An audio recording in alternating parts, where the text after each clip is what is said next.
Morning mist drifted over the treetops of Neverland, a soft gray blanket hiding the world below.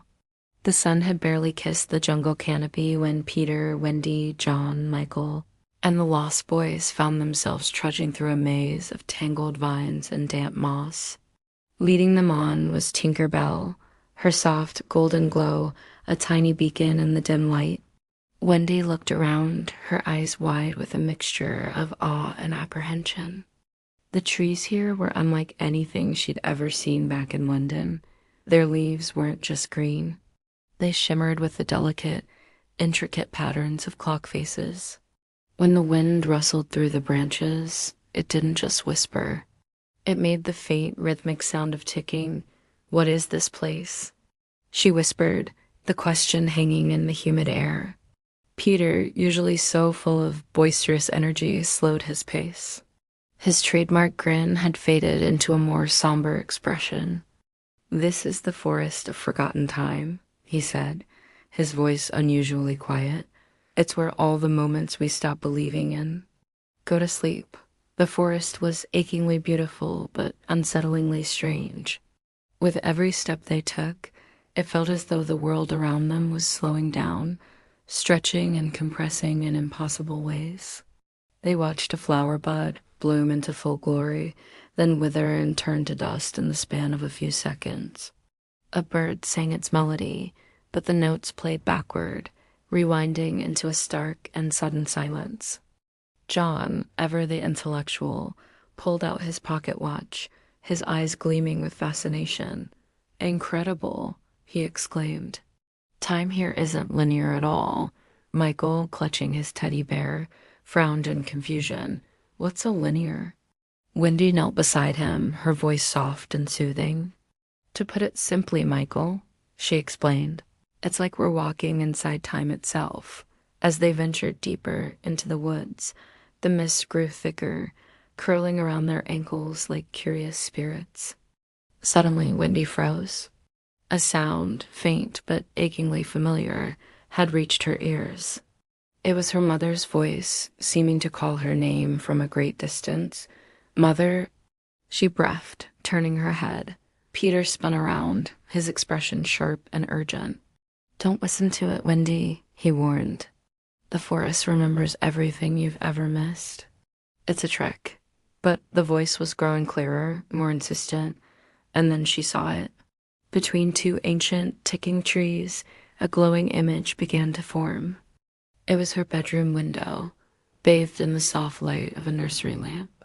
She saw her mother, her face full of love, tucking her into bed. She could almost smell the comforting scent of bedtime stories and warm, milky tea. Tears welled in Wendy's eyes, hot and sudden. "It's home," she whispered, her heart aching with a profound sense of loss. Peter reached out and gently took her arm, pulling her back from the shimmering illusion. "It's not real, Wendy," he said, his voice firm but kind. She looked at him, her vision blurred by tears. "Then why does it feel so real?" Peter hesitated. For the first time since she'd met him, the boy who never grew up looked utterly uncertain. "Because," he finally answered, "some memories don't forget you back." Behind them, a nervous giggle broke the tension. The Lost Boys were starting to see things, too. Their own echoes were appearing in the mist. Slightly saw the faint shadow of a brother he barely remembered. Curly saw the smiling face of someone he had long since lost. The air grew heavy, thick with unspoken sorrow, and the ticking of the leaves grew louder, more frantic. Tinker Bell zipped around them, her light flaring desperately. She tried to scatter the illusions with bursts of pixie dust, but the forest was too powerful. It kept reshaping itself, pulling each of them deeper into the private, painful worlds of their own memories.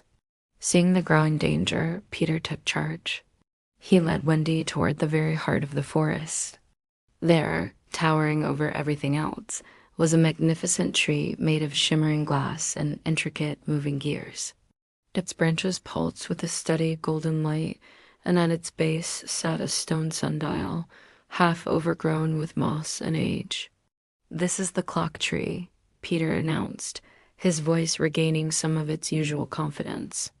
Every single second that has ever been forgotten is stored right here. Wendy reached out a trembling hand and touched the smooth, cool trunk.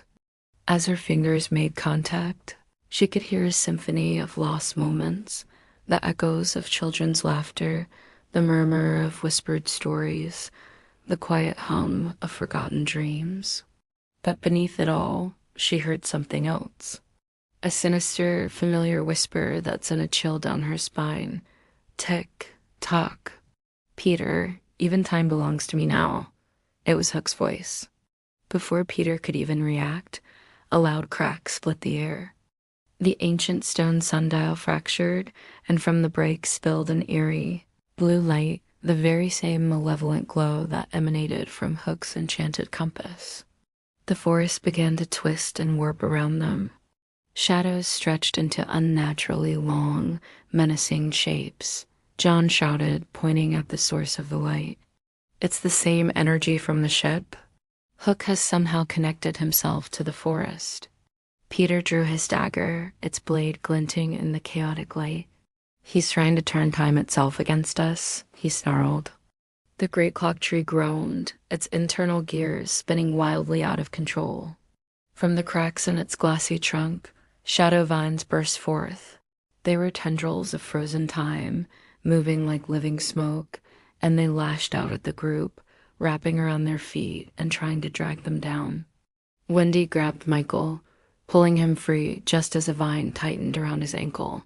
Peter slashed furiously with his dagger, severing the shadowy tendrils, but one managed to wrap itself around his wrist. For a split second, his world shifted. He saw an image of himself older, tired, his face lined with worries, a grown-up. He froze, his eyes wide with pure horror at the vision. With an angry shriek, Tinker Bell blasted the vine with a concentrated burst of golden dust. Shattering the illusion and snapping Peter back to the present, Wendy's mind raced.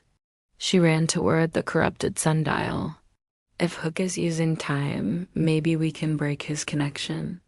John, understanding her plan, rushed to her side and handed her his pocket watch. "If you set this backward, it might be enough to reverse the flow." Without hesitating, she placed the small watch onto the sundial and began winding it counterclockwise. The gears of the clock tree screamed in protest. The light flickered violently, shifting from the sinister blue back to its original warm gold. At the same time, Tinker Bell poured all of her remaining fairy dust directly into the cracks of the sundial, amplifying the effect. It worked. The shadow vines recoiled as if burned, snapping back into the tree. The entire forest shimmered once, and then the chaotic twisting ceased. A sense of calm settled over the clearing. Peter landed beside her, breathing hard. "You did it," he said, a look of genuine admiration on his face. Wendy managed a shaky smile. "No," she corrected him. "We did it." All around them, the echoes of the past began to fade. The illusions of mothers, brothers, and old homes dissolved back into the mist. But before her mother's image disappeared completely, Wendy whispered, "Thank you." A soft, loving voice, seemingly from everywhere and nowhere at once, answered her one last time. "I'll always be with you, my darling." And then there was only silence. Peter looked at Wendy, and there was something gentle and new in his eyes, something she hadn't seen before. He said quietly, "Maybe growing up isn't the same as forgetting." Wendy smiled through the last of her tears. "Maybe not." They stepped out of the forest of forgotten time, hand in hand. As they left, one of the clock tree's gears turned a final time, releasing a single, brilliant spark of golden dust that floated up into the sky, forming the faint, twinkling shape of a star. Far away, in the dark depths of the sea, Captain Hook watched the new star appear through his spyglass. A cruel smirk spread across his face. "Let them keep their memories," he sneered to himself. "I'll take their future."